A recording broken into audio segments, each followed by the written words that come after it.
Bonjour, vous allez bien? Alors le thème de la vidéo d'aujourd'hui va être axé autour d'une question. Que cache la politique d'Emmanuel Macron?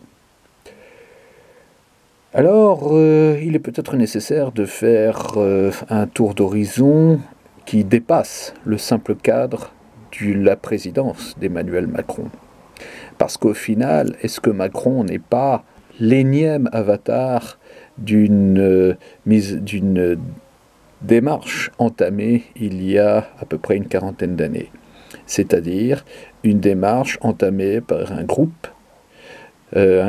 qui appartient à l'élite, qu'on pourrait aussi qualifier de bobosphère, une élite qui a décidé de s'installer dans les arcanes de l'État, non pas pour servir l'État, mais au contraire pour se servir de l'État. Une élite qui est formée préalablement par l'ENA, l'École nationale d'administration, une élite qui finalement a tenté et réussi une sorte de coup d'État, dans la mesure où l'ENA a été voulu par ses pères fondateurs comme étant un organisme de formation de cadres qui administre l'État, mais en aucun cas de cadre qui dirige l'État. Ce n'est pas la même chose. Eux, ils ont fait l'amalgame, ils ont créé une nouvelle aristocratie au sein d'un système républicain, et depuis une quarantaine d'années, cette aristocratie est en train de privatiser les organes de décision étatiques et ils sont occupés à mettre KO notre pays.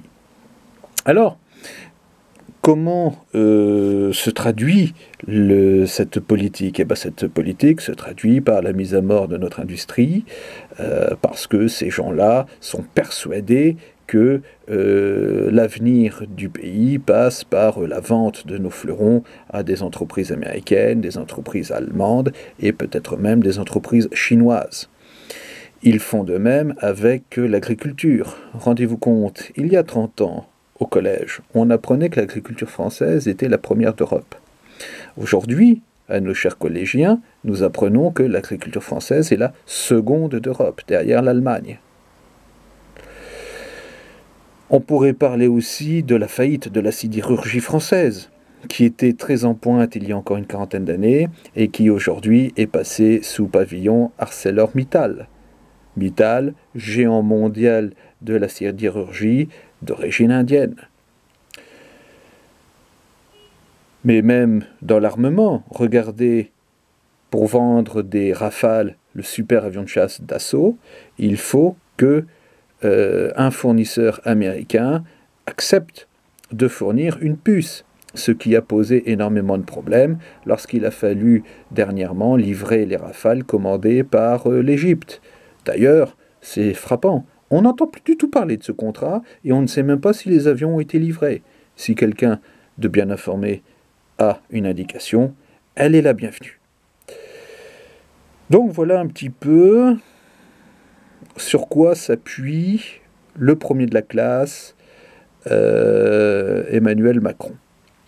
Parce que la position de ce personnage est aussi symptomatique d'une pensée bien française, c'est-à-dire que l'on confie les rênes du pouvoir au premier de la classe, entre guillemets.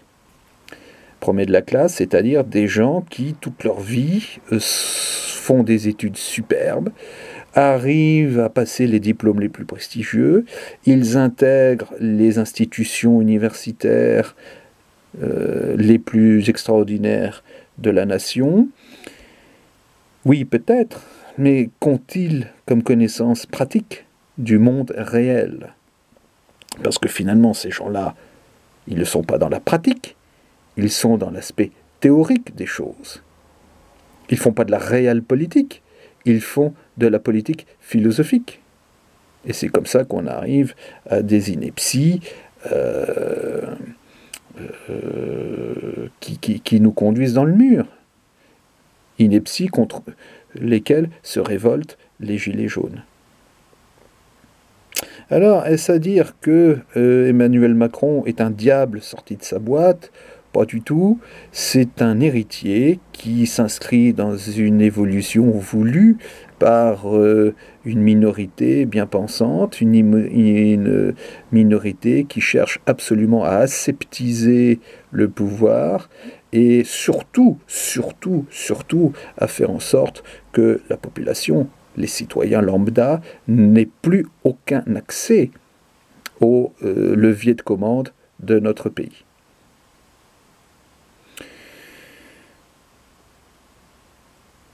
Pour se défendre, cette minorité, elle est en train de mettre en place des défenses. Ainsi, vous avez de moins en moins d'enfants d'ouvriers qui accèdent aux études supérieures. Et dans ces études supérieures, vous voyez que la part belle est faite aux sciences, aux études technologiques,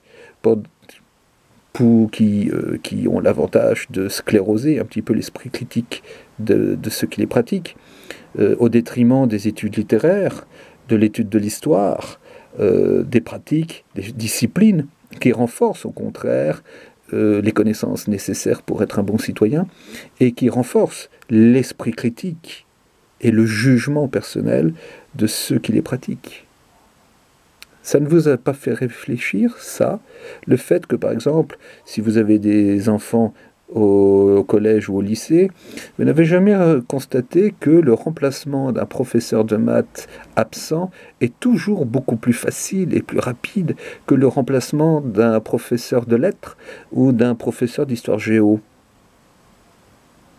Vous n'avez jamais été confronté à des élèves en classe de première, par exemple, qui peuvent passer tout un trimestre avec un professeur de français absent, alors qu'ils ont un examen à la fin de l'année. Alors que dans cette même structure, un professeur de maths sera remplacé au bout d'une semaine ou deux. C'est curieux, c'est très curieux. Alors, de là à dire, il y a un complot international, judéo-maçonnico, que sais-je encore, derrière, faut peut-être pas pousser, c'est peut-être beaucoup plus simple que ça. On a affaire à une minorité qui cherche à parasiter notre État. Alors maintenant qu'on ait dit ça, que peut-on faire ? On a déjà vécu une situation comparable plusieurs fois dans l'histoire de France, et force est de constater que cela aboutit à des secousses, pour le moins violentes.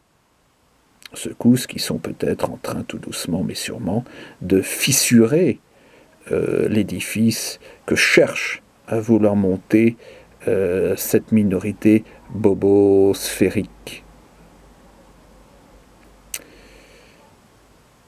Les anciens, dans l'Antiquité, avaient une magnifique expression pour simplifier, pour résumer cela. La roche tarpéienne est proche du Capitole. Certaines hautes sphères seraient bien inspirées de réfléchir à ça.